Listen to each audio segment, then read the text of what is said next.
Aye. Councilmember Gibson? Here. Councilmember Putnam? Here. Councilmember Steiger? Here. Councilmember Walker? Anybody heard anything, Trent? I haven't heard anything, I just checked my messages. What? Oh, I said I talked to him earlier today, and he said he was coming. We'll be second copy. I move to excuse Trent and. Second. All those in favor? Aye. Opposed? Motion carries. So, next item on the agenda is addition or approval of the amendment. Councilmember Steiger? Yes, I would like to add under new business, speed limit on frontage road.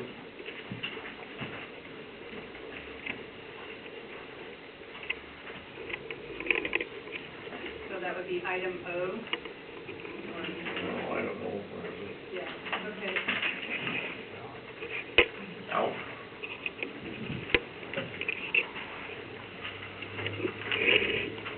Any other changes to this evening's agenda?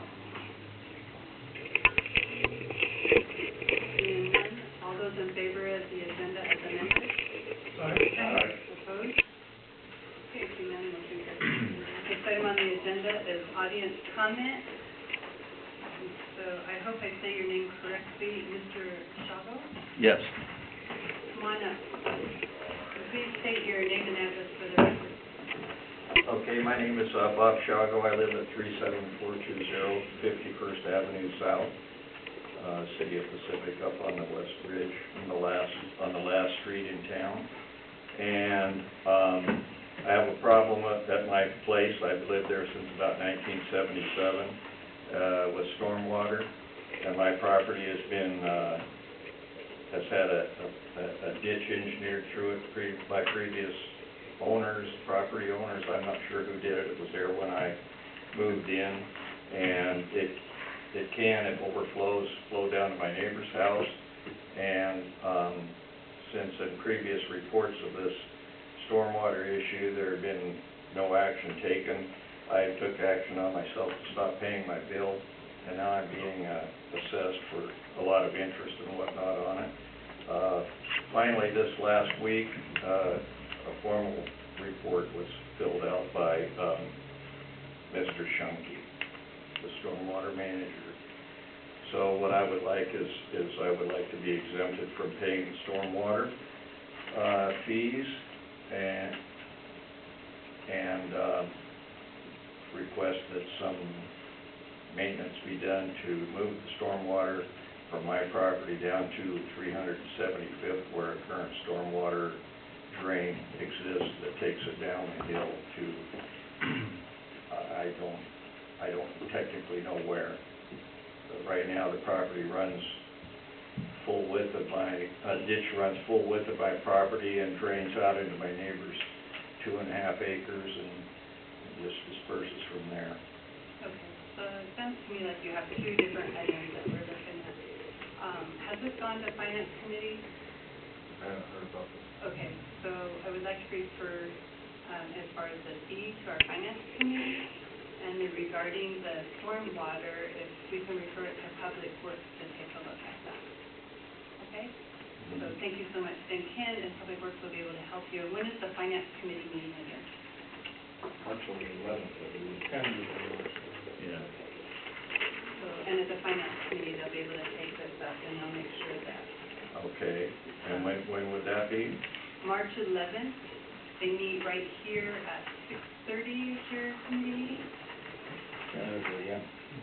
So it's tentatively set for them, so I want to make a note on this, and if this changes, I want you to be contacted. Okay. Okay? And as far as these, oh, okay, thank you. Oh, I have a copy of that, yeah. And then, as far as the water itself, So yeah, the Public Works, if you can get together with Ken and have a conversation with him, and then I'll talk with him and see what's going on. okay, We're already working on a solution to the problem. right.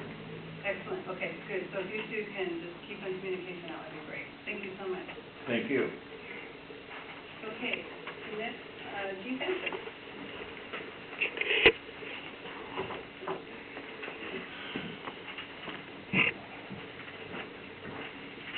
Gene Venture, 37248 55th Avenue South, also up on the West Hill. How interesting the stormwater was brought up.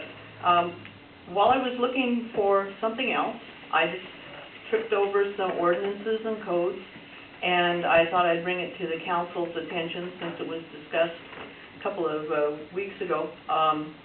This is maybe a project for the governance committee. It was from December 31st, 1999, when the new rate increases were effective.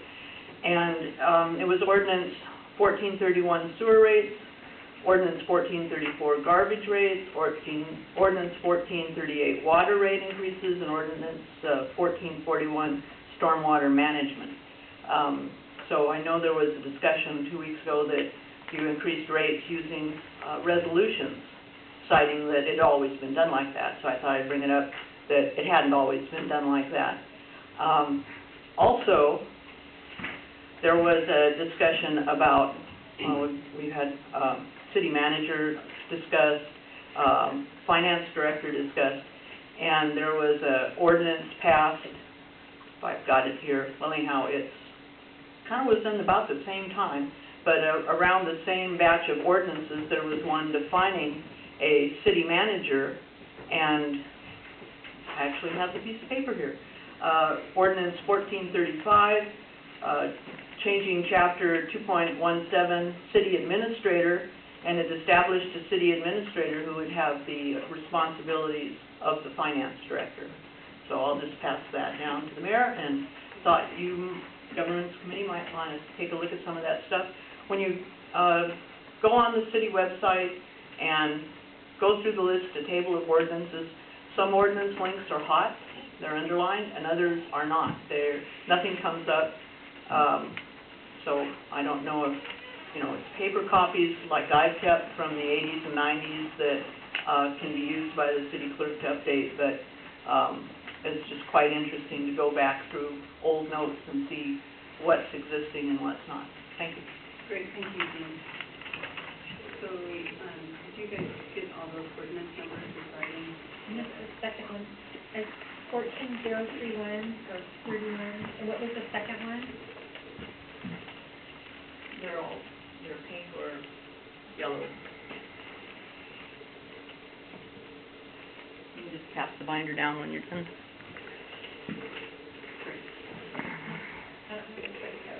No, just, here's a chair, just going about the ones that you want to Yeah. look at and Okay, thanks, Dean. prioritize.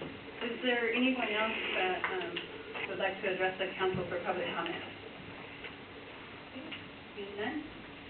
Moving on, pardon me? Oh, I thought I heard something, I'm sorry, okay. Moving on to the mayor's report, and I just have a brief report tonight. So I went to the Sound Cities Association networking dinner that was held over in Renton. It was well attended by other cities. There was probably about 100 different people from county council as well as other cities, managers and mayors. So it's a great opportunity to do some networking. The guest speaker that evening was the new mayor of Seattle, Ed Murray, where I also had an opportunity to talk with some county council members as well as Mayor Hill, and it kind of leads me on to one of the other things. As you know, West Valley has been closed, and it's my understanding it's going to be closed indefinitely. Doing some research on that, there's a section, and this is in Algona and King County. It's not the Pacific part, but we're going to work with King County and Algona and try to work together, the three of us get together and try to go after some funding to repair that road. There's some sections where it's giving away underneath the asphalt, and so we're not sure how long it's going to be closed. It's indefinitely at this time until there's going to be some fixes taking place or we can repair that road. So I just wanted to let the citizens know that I don't anticipate it opening anytime real soon in that section. It's probably the worst section of West Valley. When did it close? when we had the mudslide last Monday. Yeah. And it's the 17th. And so, and it was King County's dirt that came down on it, uncovered over the city. It's a joke that we had that evening. Anyway, so Mayor Hill and I are gonna be working very closely together, working with King County and see what we can do about getting some funding to repair that. But it's gonna take some time. King County has not been very receptive in the past, but now they're starting to think, yeah, maybe we need to do something with that. So, some good news with that. Citizens Appreciation Dinner, I think Darcy is going to speak on this, but I'll go ahead and mention that she has tickets for sale for March 22nd. For those citizens that are unaware that council will be serving the citizens at this dinner, it's a lasagna dinner, and it's a fundraiser for the youth and senior programs. In our staff meeting last week, I had been thinking about it, and I asked Darcy if she thought this would be a good idea, and she was excited about it. As far as we're also want to take essays from citizens, maybe from the Park Board partnership, different citizens, if you want to recommend a citizen of the year and appoint a citizen of the year at that dinner as well. And that citizen would maybe, have a special float in the parade or ride in the parade, and maybe do the one that flips the switch, when we do our tree lighting ceremony, and just be recognized different times throughout the year. And so, I'm speaking with Darcy and Joanne, they're both very excited about that, so I think we'll be moving forward with that.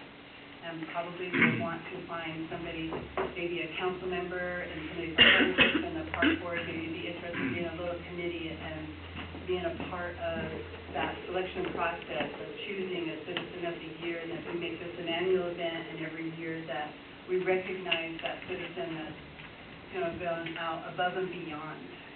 We have a lot of those, and it's going to be a really hard choice, I'm thinking, to make, but I think we should be recognizing those citizens that do step up and go do the extra for the city.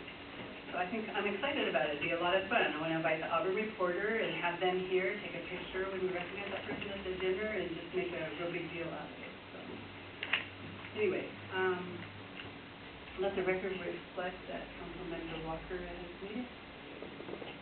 And that's about all I have to report on tonight. So, finance.